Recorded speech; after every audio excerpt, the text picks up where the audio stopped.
नमस्कार दोस्तों, आप सभी का आपके चैनल एग्ज़ाम स्टडी पर स्वागत किया जाता है। मैं मोहित आपको इस चैनल पर हिंदी की तैयारी करवाऊंगा। आज हमारा टॉपिक है हिंदी साहित्य का इतिहास। हम शुरू करने जा रहे हैं। हिंदी इतिहास में जितनी भी पुस्तकें लिखी गई हैं, जितनी भी रचनाएं हुए हैं, जितने भी कवि हुए हैं, उनको एक पुस्तक के रूप में जिन्होंने भी लिखा है उनको हम इतिहासकार कहते हैं, हिंदी साहित्य इतिहासकार कहते हैं। इसमें सबसे पहला काम जो किया था वो फ्रेंच विद्वान गासादा तासी ने किया था। उन्होंने फ्रेंच भाषा में हिंदी साहित्य को एक पुस्तक इस्तवार द ला लित्योर इंदोई हिंदुस्तानी रचना की, जिसका प्रकाशन प्रथम भाग 1839 तथा द्वितीय भाग 1847 में प्रकाशित हुआ। इसमें गासादा तासी ने हिंदी तथा उर्दू के अनेक कवियों का विवरण दिया था। इसी प्रथा को आगे बढ़ाते हुए भारतीय लेखक शिव सिंह सेगर ने शिव सिंह सरोज नामक ग्रंथ लिखा। यह पहला हिंदी का ग्रंथ था जिसमें ही भारतीय साहित्य का विवरण मिला। इसका प्रकाशन 1883 में हुआ। यह पहली बार था जिसमें कवियों के जीवन के साथ साथ उनका कालखंड भी बताया गया था।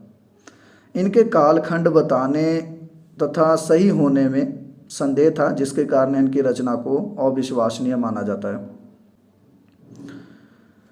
इसी कार्य में सबसे सफल जो कार्य किया वो किया था रामचंद्र शुक्ल जी ने। आचार्य रामचंद्र शुक्ल जी ने अपनी पुस्तक हिंदी साहित्य का इतिहास 1929 में प्रकाशित किया। इसमें आचार्य जी ने 900 वर्ष का इतिहास 4 भागों में विभाजित किया। वो हमें आगे बताएंगे आपको 4 भाग कौन से थे। इस कार्य में और भी विद्वान सामने आए थे जिनकी पुस्तकें निम्नलिखित हैं। The modern vernacular literature of Hindustan George Grierson द्वारा लिखा गया और सन 1888 में प्रकाशित हुआ। मिश्र बंधुओं द्वारा लिखा गया ग्रंथ था मिश्र बंधु विनोद। प्रथम 3 भाग 1913 में प्रकाशित हुए। चतुर्थ भाग 1934 में प्रकाशित हुआ। हिंदी साहित्य का आदिकाल, हिंदी साहित्य की भूमिका, हिंदी साहित्य उद्भव और विकास, ये डॉक्टर हजारी प्रसाद द्विवेदी की रचनाएं हैं। तीनों रचनाएं पेपर की दृष्टि से बहुत ही महत्वपूर्ण है, तो इन तीनों रचनाओं को जरूर याद कर लीजिए। हिंदी साहित्य का आलोचनात्मक इतिहास डॉक्टर रामकुमार वर्मा द्वारा लिखा गया। हिंदी साहित्य का इतिहास संपादक नगेंद्र द्वारा लिखा गया। हिंदी भाषा और साहित्य श्याम सुंदर दास 1930। हिंदी साहित्य का संक्षिप्त इतिहास डॉक्टर विश्वनाथ त्रिपाठी 1985 में प्रकाशित किया गया। हिंदी साहित्य का दूसरा इतिहास बच्चन सिंह जी द्वारा लिखा गया। ये बहुत इंपॉर्टेंट है, तो इस चीज़ को जरूर याद रखें। हिंदी साहित्य का अतीत डॉक्टर विश्वनाथ प्रसाद मिश्र द्वारा 1960 को प्रकाशित किया गया। ये कुछ महत्वपूर्ण पुस्तकें थीं जिनके बारे में आपको पता होना बहुत ज़रूरी है। आप इनको याद रखें और इनको लिख लें अपनी कॉपी में, तो बहुत अच्छा होगा। अब जानते हैं इन इतिहासकारों ने जो काल विभाजन किया था वो किस प्रकार किया गया है। आपको बता दूं, इन काल विभाजनों में विद्वानों में मतभेद थे, वो आगे आपको स्पष्ट हो जाएगा। सबसे पहले हम मिश्र बंधुओं द्वारा किया गया काल विभाजन लेते हैं। उन्होंने अपने काल विभाजन को 5 भागों में बांटा था। प्रारंभिक काल जो था 700 से 1444 विक्रम संवत था। माध्यमिक काल 1445 से 1680 विक्रम संवत था। अलंकृत काल 1681 से 1790 विक्रम संवत था। परिवर्तन काल 1890 से 1925 विक्रम संवत था। वर्तमान काल 1926 से लेकर आज तक का माना जाता है। मिश्र बंधुओं में जो सबसे महत्वपूर्ण काल है वो अलंकृत काल है, जिसे रीति काल के नाम से भी जाना जाता है। वो बहुत ही महत्वपूर्ण है, आप इसको जरूर याद रखें। आचार्य रामचंद्र जी द्वारा काल विभाजन 4 भागों में किया गया था, जिसमें वीरगाथा काल 1050 से 1375 विक्रम संवत, पूर्व मध्यकाल जिसे भक्ति काल कहा जाता है 1375 से 1700 विक्रम संवत, उत्तर मध्यकाल जिसे रीतिकाल कहा जाता है 1700 से 1900 विक्रम संवत। गद्यकाल 1900 से 1984 विक्रम संवत। आचार्य रामचंद्र जी द्वारा काल विभाजन तथा उनकी पुस्तक से जुड़ी बातें आप अवश्य पढ़ लें, क्योंकि इनके रिलेटेड क्वेश्चन जरूर आते हैं। डॉक्टर राम कुमार वर्मा द्वारा काल विभाजन के बारे में जाने तो उन्होंने भी 5 भागों में विभाजित किया था।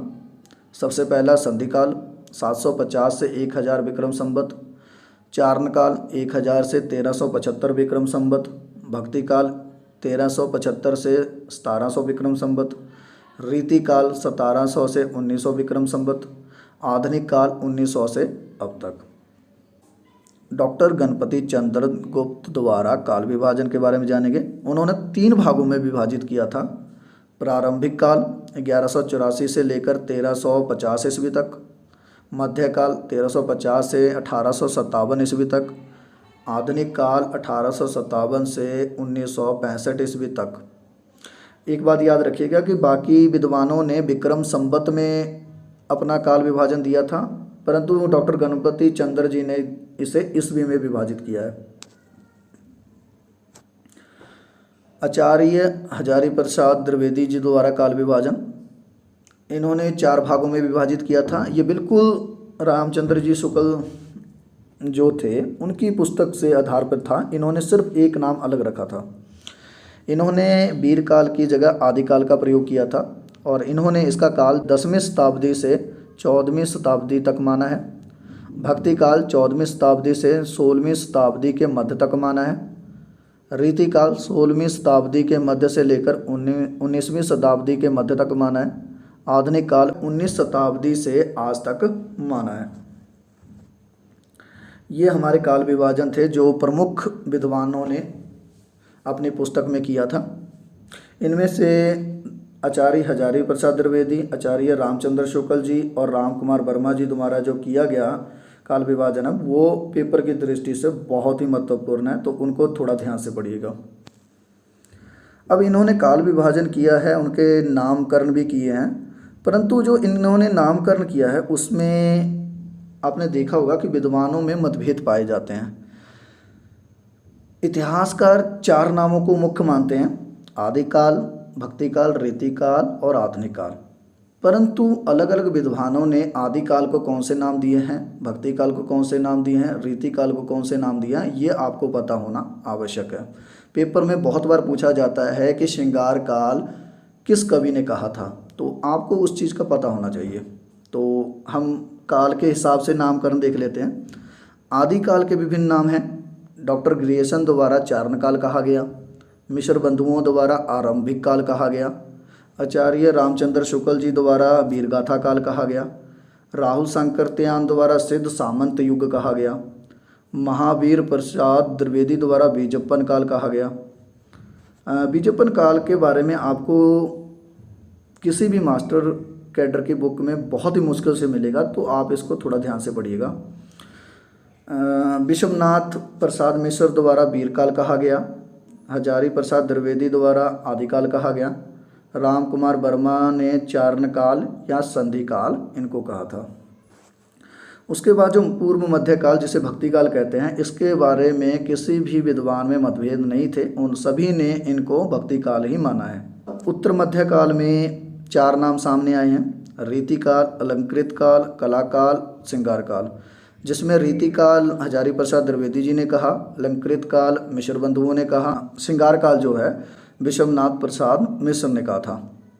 आधुनिक काल के 2 नाम आए हैं, आचार्य रामचंद्र शुक्ल ने गद्यकाल कहा था और वर्तमान काल मिश्र बंधुओं ने कहा था। तो दोस्तों ये हमारा टॉपिक आज का था, हिंदी साहित्य का इतिहास, जिसमें हमने साहित्यकारों के पुस्तक काल विभाजन तथा नामकरण के बारे में पढ़ा। आशा करता हूँ कि आप सबको समझ आया होगा। आप इसको थोड़ा ध्यान से पढ़िएगा, क्योंकि इसमें 3 या 4 नंबर के क्वेश्चन मास्टर कैडर में ज़रूर पूछे जाते हैं। अगर वीडियो पसंद आई है तो वीडियो को लाइक और शेयर ज़रूर करें। मास्टर कैडर हिंदी की तैयारी करने के लिए एग्ज़ाम स्टडी चैनल को ज़रूर सब्सक्राइब करें। धन्यवाद।